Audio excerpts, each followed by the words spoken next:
नमस्कार मित्रों, UP triple S C PET के क्वेश्चन सीरीज में आगे कुछ और क्वेश्चन देखते हैं। पहला क्वेश्चन दे रहा है 8 to the power -1 - 9 to the power -1 whole power -1 divided by 4 का पावर -1 - 9 टू द पावर -1 का होल पावर -1।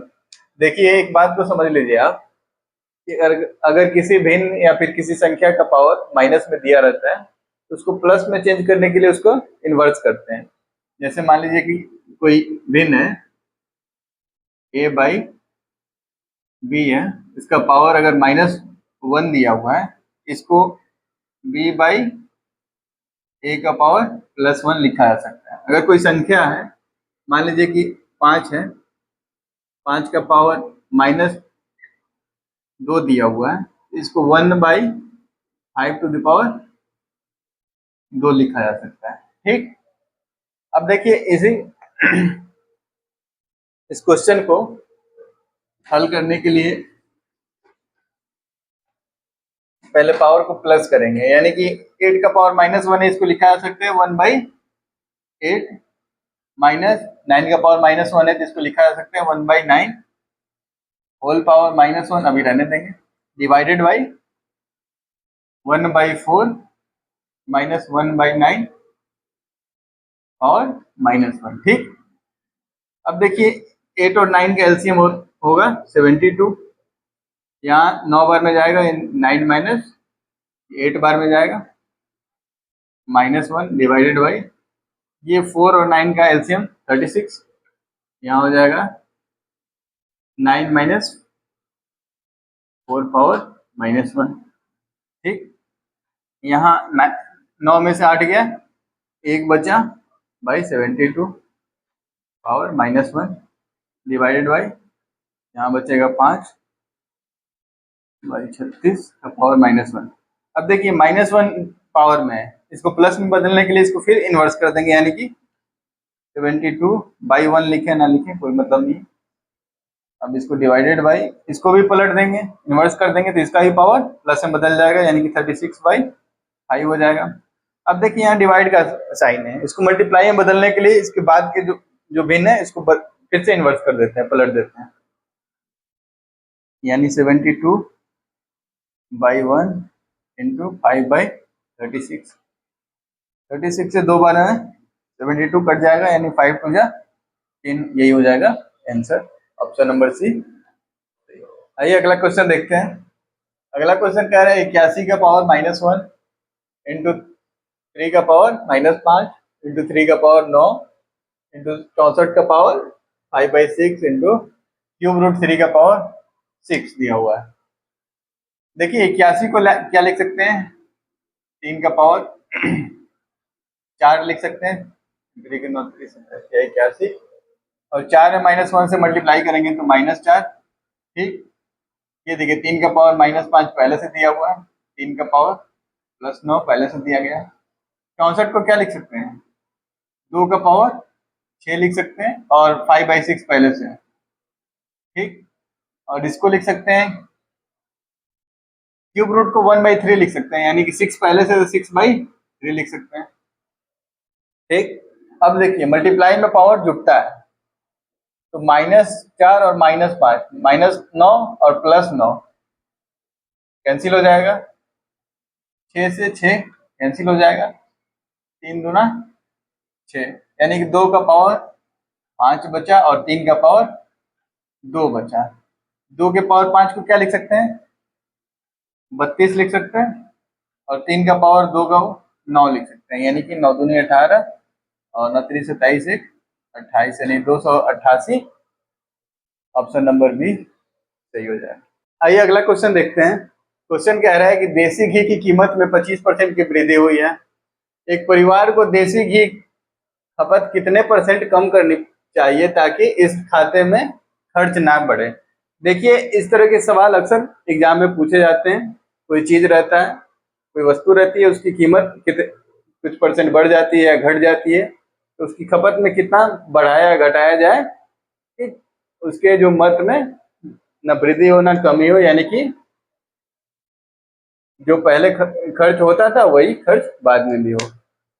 तो इसको दो तरीके से सॉल्व करेंगे हम लोग। आइए पहला तरीका देखते हैं कि मान लीजिए कि देसी घी की कीमत पहले 100 रुपए थी और यूज होता था 100 kg, यानी कि खर्च कितना था, 10,000 रुपए था। अब कीमत जो है वो 25% बढ़ गया, यानी कि 125%, 125 रुपए हो गया है। ठीक, तो 100 रुपए में 100 kg में कितना कम करना पड़ेगा, मान लीजिए कि 8 से रिड्यूस हो गया। और खपत जो है ये पहले जितना था उतना ही रहना चाहिए, यानी कि 10,000 ही रहना चाहिए। देखिए 80 बार में कट जाएगा 125 से, तो आर बराबर क्या हो जाएगा, आर इधर जाएगा, 80 इधर आएगा, यानी कि 100 में से 80 घट जाएगा, तो आर बराबर 20, यानी कि 20% की कमी करनी पड़ेगी। ये आइए एक और तरीके से इसको सॉल्व करते हैं। देखिए 25% को लिखा जा सकता है 1/4। ठीक, 1/4 यानी कि पहले जो कीमत था 4, अब एक और बढ़ गया, यानी कि 4 से 5 हो गया है। तो मान लीजिए कि पहले कीमत 4 था, 4 से अब 5 हो गया। ठीक, तो खपत हम लोग मान लेंगे 5, यानी कि 20 kg खपत था। अभी भी हम लोगों को 20 kg ही खपत रखना है, 20 रुपए ही खपत रखना है। तो पहले 5 kg खपत था, तो 5 रुपए हो गया, यानी कि 4 kg ही खरीदना पड़ेगा। तो देखिए खपत में कितना कमी हो गया, एक की कमी हो गई। 5 में पहले 5 kg आता था, अब 4 kg आने लगा, यानी कि 1 kg कम आने लगा। कितना पे, 5 पे, 1/5, और परसेंट में चेंज करने के लिए इसको 100 से मल्टीप्लाई करेंगे, तो 5 से 20 बार में कट जाएगा, यानी कि 20% की कमी। तो ऐसे शॉर्ट तरीके से हम लोग सॉल्व कर लेंगे। आइए अगला क्वेश्चन देखते हैं। दिया गया है कि 1 का पावर 2 प्लस 2 का पावर 2 प्लस 3 का पावर 2, ऐसे करते करते 10 के पावर 2 का मान दिया है 385। तो 3 का पावर 2 प्लस 6 का पावर 2 प्लस 9 का पावर 2 प्लस करते करते 30 का पावर 2 का मान क्या होगा। देखिए इसमें 3 का पावर 2 हम लोग कॉमन लेंगे, तो ये टूट जाएगा पहले वाले फैक्टर के फॉर्म में। जैसे 3 का स्क्वायर कॉमन ले लेंगे इसमें से, तो यहाँ बचेगा 1 का पावर 2 लिखे ना लिखे कोई फर्क नहीं पड़ता है, प्लस ये 2 का पावर 2 प्लस 3 का पावर 2, ऐसे करते करते ये 10 का पावर 2 हो जाएगा। ठीक, तो ये देखिए इसका मान हम लोगों को पहले से दिया गया है 385। इस चीज का मान हम लोग को 385 पहले दिया गया है, और 3 का स्क्वायर इसमें मल्टीप्लाई करना है, यानी कि 9 से 385 का मल्टीप्लाई करना है। ठीक, अब देखिए अब हम लोग सीधे ऑप्शन पे आएंगे।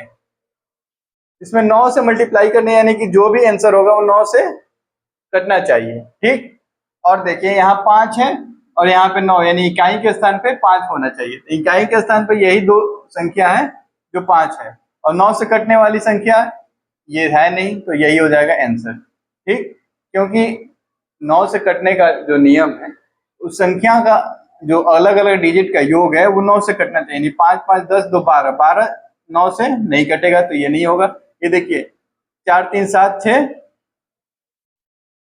13 और 5 18, यानी ये 9 से कट रहा है, तो यही हो जाएगा आंसर। इन दोनों को तो चेक ही नहीं करेंगे, क्योंकि इनकी दोनों के इकाई के स्थान पे 0 है। ठीक, आइए मित्रों अगला क्वेश्चन देखते हैं।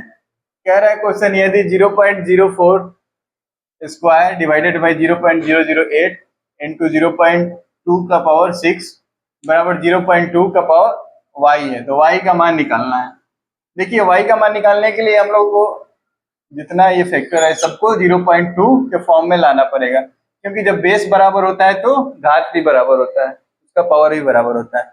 बेस बराबर होता है, उसका घात बराबर केवल 1 के फॉर्म में नहीं होता। जब बेस में 1 रहे तो उसका घात बराबर नहीं होता है, उसमें गड़बड़ी हो जाती है। तो यहाँ 1 नहीं है, 0.2 है, इसको 0.2 के फॉर्म में लाएंगे। इसको लिखा जा सकता है 0.2 का 0.04 को 0.2 का स्क्वायर लिखेंगे, और उसका भी स्क्वायर, यानी 0.2 का पावर 4 डिवाइडेड बाई, इसको लिख सकते हैं 0.2 का क्यूब, क्योंकि 2 दूनी 4 दूनी 8, और 3 अंक बाद दशमलव हो जाएगा, क्योंकि एक 0.2 में, फिर एक दूसरा 0.2 में, फिर एक तीसरा 0.2 में, यानी कि 0.2 का क्यूब हो जाएगा, और मल्टीप्लाई 0.2 का पावर 6 पहले से दिया गया है। ठीक, ये देखिए डिवाइड में, अभी हम लोग पहले क्वेश्चन में देखे थे कि जो डिवाइड में है इसको मल्टीप्लाई में करने के लिए नीचे ले जाते हैं, ठीक, यानी कि बेस में ले जाते हैं, और बेस से ऊपर लाने के लिए माइनस पावर माइनस हो जाएगा, यानी कि 0.2 का पावर 4 और 0.2 का क्यूब नीचे चला गया, और इंटू 0.2 का पावर 6 है। तो ये भाग में होता है, ये घट जाता है पावर, और गुना में रहता है तो जुट जाता है, नहीं कि 6 और 4 10, 10 में से 3 गया 7 बच जाएगा, 0.2 का पावर 7, और दिया हुआ है 0.2 का पावर y, यानी कि y का मान हो जाएगा 7। ये हो जाएगा हम लोग का आंसर, ठीक। आइए अगला क्वेश्चन देखते हैं। क्वेश्चन कह रहा है यदि 0.04 का स्क्वायर डिवाइडेड बाई 0.008 इंटू 0.2 का पावर 6 बराबर 0.2 का पावर y, तो y का मान निकालना है। देखिए y का मान निकालने के लिए हम लोग को इस पूरे फैक्टर को 0.2 के फॉर्म में करना पड़ेगा, क्योंकि हम लोग जानते हैं कि जब बेस बराबर होता है तो पावर भी बराबर होता है, केवल एक के फॉर्म में नहीं होता है। तो यहाँ पे 0.2 है, तो इन सबको 0.2 के फॉर्म में लाना पड़ेगा। तो देखिए 0.04 को लिखा जा सकता है 0.2 का स्क्वायर, और उसका भी स्क्वायर है, यानी कि 0.2 का पावर 4 लिख सकते हैं। देखिए डिवाइड है,